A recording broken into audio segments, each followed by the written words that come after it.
Well, guys, I just made it back from Florida, from Navarre. Trip went well. Truck done good. It's over about 12 or 1,300 miles total. So the first day was really kind of just going for the camping trip. So the rest of it was just more or less the coast. So used of course, the tent that you'll see in one of the videos. The tent worked good, a little bit cramped to be expected. But it wasn't bad.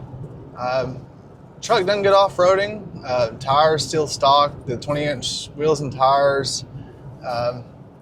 Still want to upgrade those. We'll do that eventually. But overall, I mean, the gas mileage for that long of a trip, I mean, again, 12 or 1,300 miles. I think it's averaging, and I don't see, it's about around 20 miles per gallon. 20 miles per gallon. There was one time it hit 22 or 23 miles per gallon on the interstate. Now, in Navarre, on the Gulf Coast, one of the state park areas, the speed limit is 25 miles per hour for a good bit of time between Navarre and Pensacola, and then actually to Fort Pickens. So averaged there 25 miles per hour, averaged 30 miles per gallon, but that's pretty unrealistic in real world because you're not going to really travel 25 miles per hour for that length of time unless you're in an area like that. But for everything that was loaded down in the truck, all the gear, luggage, all that, then the 23 miles per gallon wasn't bad at all for a truck anyways. But you'll see some, I'll try to just kind of do some narration over the video that I have. There should be some footage from Fort Pickens, some of the drive video from Navarre to Pensacola to Fort Pickens. That road actually was a road I took or wanted to go to about 2 or 3 years ago when I had my WRX. And I thought it was actually from Navarre to Pensacola, but actually the road that I was really kind of wanting to take was from Pensacola to Fort Pickens.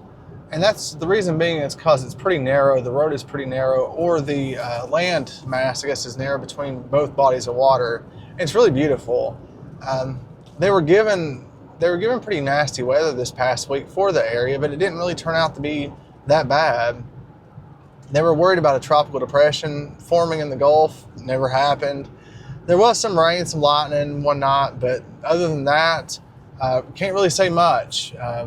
There wasn't much to be said about bad weather. And the off-roading in that type of environment was a little bit different than mud. I will say sand can be kind of tricky. I used four-wheel drive low once and then four-wheel drive most of the time. The sand was pretty thick. That sand in Florida, especially along the Gulf, it was wet in spots, as you'll see. And it's so thick and it will draw the vehicle down, and it's just hard to get through. There was one area going through it the first time, it was not that deep. I guess I suppose I went through it a different way the first time. Coming back, I went through the middle, and it was a lot deeper than I anticipated. Truck made it through fine. I had it in four-wheel drive, luckily, and just powered out of it. I'm glad I didn't get stuck. But for having the stock all-terrain, not really any special all-terrain tires, I was pretty impressed. It didn't really seem like it was wanting to get stuck. I was happy with that. Still will eventually upgrade. I do plan on still doing the 1-inch leveling kit. That's still not been done. That would have been very nice to have had while down there. But that will be done, and I do plan on taking the truck on some more off-roading adventures once that's done. We'll do some aftermarket wheels and tires to make it more just off-road ready. And I plan on doing some more camping adventures too. I think that's pretty fun. I'd like to do some actual full-on overlanding trips because there's a lot of areas or a lot of places to go close to the Southwest Virginia, Northeast Tennessee area. I've read about some nice places actually just out towards the middle of Virginia. I think it's Allegheny Trail, or I have to look up the specific name, but it looks actually very beautiful out that way. So that's going to be in the plan, or maybe in the books at some point, maybe next year, early next year. But I do hope you enjoy some of the sights. I was able to fly the drone, got some video at one point in the trip, so it was kind of cloudy the day I flew, but it was very beautiful. Saw a lot of wildlife, I guess, in the ocean, more so than I did the first time. A lot of jellyfish, which those were you had to kind of avoid those at times. On I think the first day it was some redfish, and just a lot of smaller fish, I guess, in the ocean. But it was very fun, good relaxing time. But again, enjoyed this video, and there'll be more to come.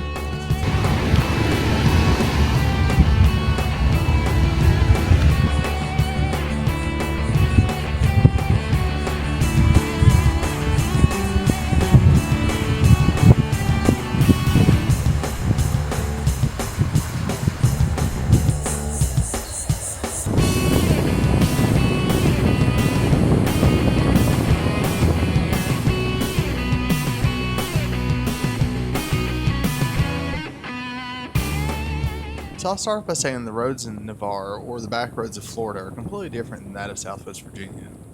This road right here is much like a gravel or dirt road that you might see in Southwest Virginia. But as we turn off, I believe, on what was considered road number 1 or maybe road number 2, it begins to get quite a bit more narrow, and the sand begins to get a little bit more deep. I know that shortly thereafter I do put it in 4-wheel drive. And I didn't air down. I didn't know necessarily, again, I've never driven in sand before. I didn't know necessarily if I needed the air down, leave the tire pressures the same. So I left them the same. There was a water passing. It was a little bit deeper, it seemed, coming back from it than it was going over it. I believe it was just the line of travel that I took. I didn't get stuck at any point. There was one obstacle I decided to pass over, as you'll see. It was a very fun experience. I would definitely like to try sand again. This was I think it was rated at a 3, the trail was. I don't know if it'd be necessarily considered that. It wasn't that bad. But as you can see, as we come up on this water crossing right here, it seems a little bit deep, but I went a little bit more to the left the first time over than I did coming back. I went kind of in the middle, so it didn't seem that deep. But it was, like I said, it was a very fun trail. It just seemed to get a little bit more narrow as you went along. This was an in and out trail. It was not, I was hoping that it was more of a connecting trail is what I was hopeful for.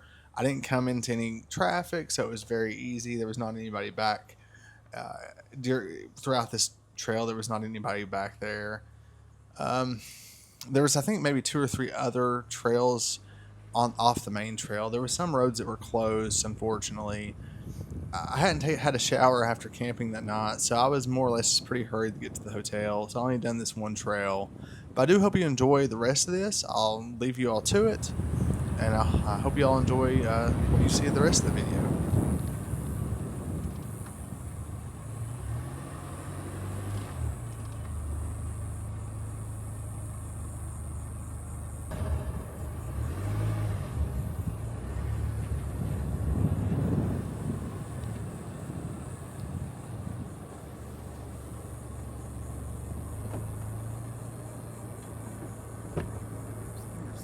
But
So earlier on in the video, I mentioned that I actually wanted to take you on a quick little drive between Pensacola Beach and Fort Pickens, and this is that.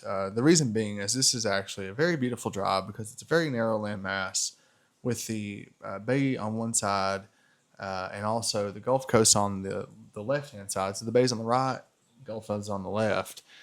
This is a road that I actually thought I was originally taking back about 2 or 3 years ago when I had my WRX, but I took the original road was between Pensacola and Navarre and Pensacola. But this is the road that I actually wanted to take. I never made it out that far because I thought I originally had taken it. The reason that this one was a little bit better is because there wasn't as many dunes. It was much flatter. I wish I'd showcased it a little bit better on this video, but I didn't. But you could actually, from the truck, see both bodies of water because the landmass at one point was very narrow. A very pretty drive. Sunset would be gorgeous. But I do hope you enjoy the rest of this video. There's a lot more to come. I do have some more modifications coming in for the Colorado. I do have a car show that will be coming up probably in the next couple weeks that I'll be hopefully adding some video in on, and there'll be just some more content. So please subscribe to the channel. This is actually going to be the 100th video for the channel, so I think that's a pretty big milestone. I appreciate all that has subscribed so far. I'm nearing the 300 subscriber mark. I really would like to push a little bit harder and to get some more subscribers, as I would like to see the channel grow more. As you know, as there's more subscribers, there's more content that I can make and more I can do with both the Mustang and also the Colorado. Again, thank you all that are supportive, and until next time.